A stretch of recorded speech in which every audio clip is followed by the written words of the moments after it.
So in the last video we looked at the state of the political nation and really an introduction to Stuart Britain really at this time. And in this video we're going to take a little look at the first two monarchs of the Stuart age. This was James and Charles, and we're going to have a look at their court. We're going to have a look at let's see what we're going to look at here. So we've got their the characters of James and Charles. We've got their views on monarchy that we've got to have a look at.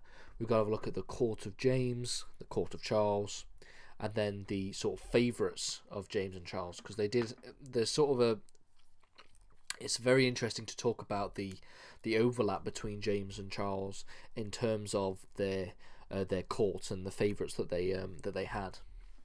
So let's begin by having a look at the characters of both James I and Charles I. So James was already an experienced monarch when he came to the throne in 1603.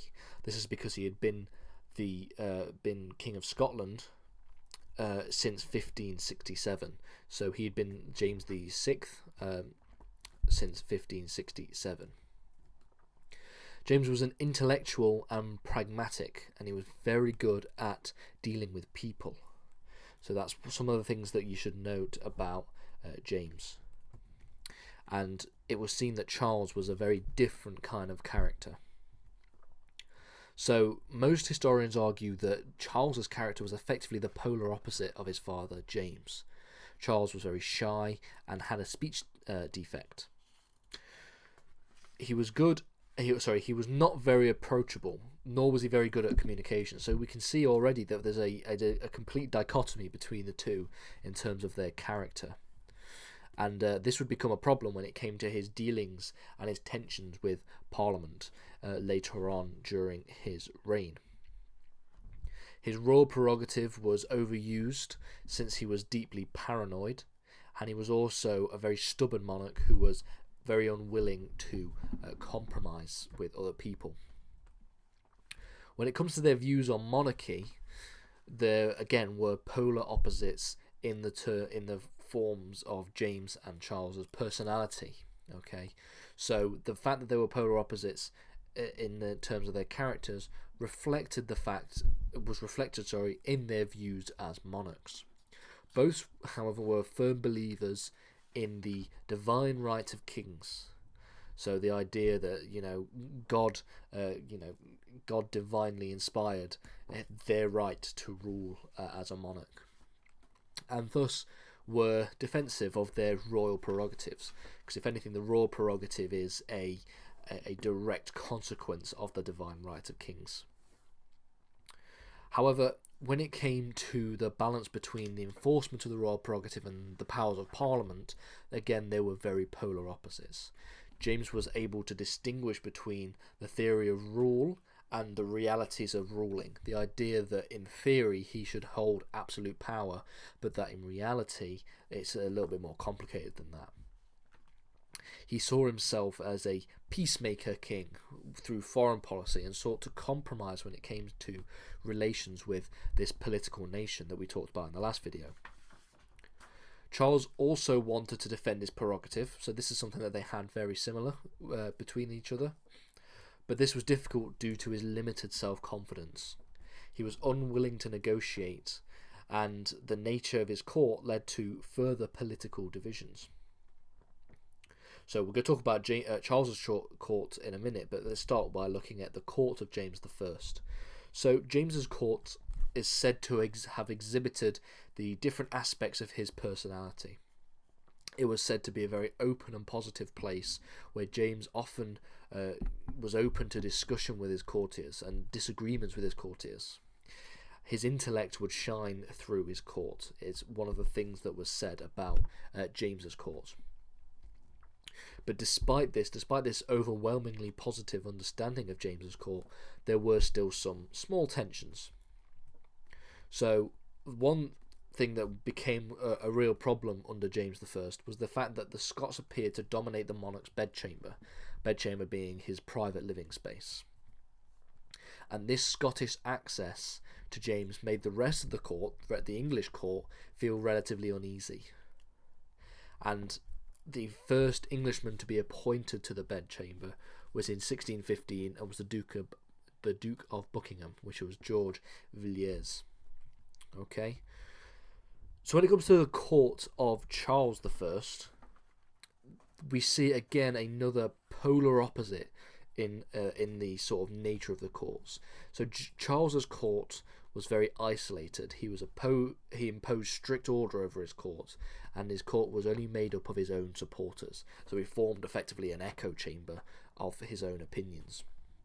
It was also dominated by Catholics and Arminians. Okay, so they were a form of Protestantism, progressing the ideas of Dutch reformist Jacobus Arminius. Okay, so this would cause further political tensions.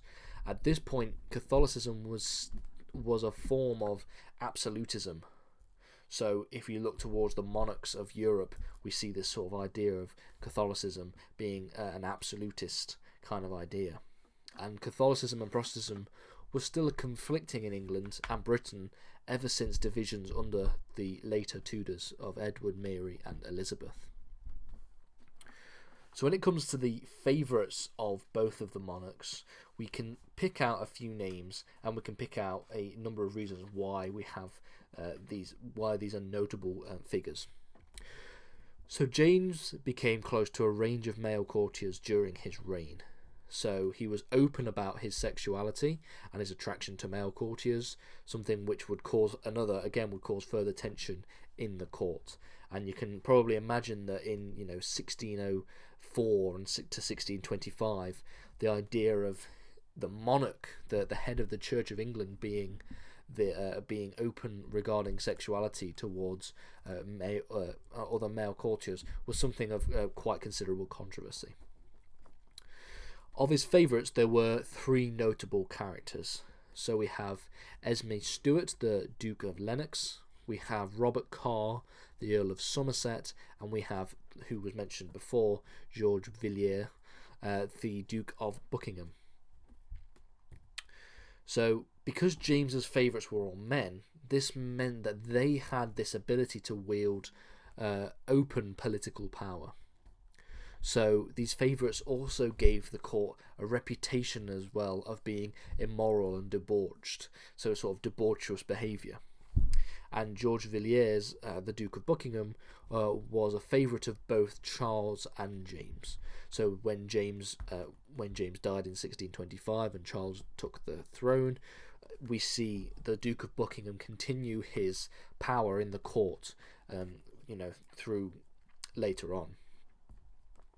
This political power was a major source of tension in both of the courts, this idea that the Duke of Buckingham wielded so much power by being so close to the monarch. Buckingham's relationship was one of affection. However, because of his political skills, he was able to become a favourite of Charles also.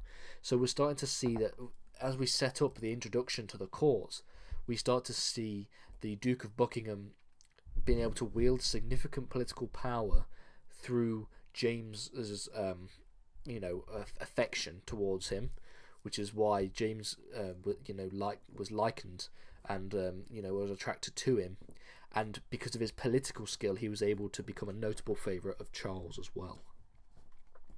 So in conclusion then, when we're looking at the characters of James and Charles I, the real thing that we could say is that they were polar opposites, and this was reflected in both their courts and their views on monarchy.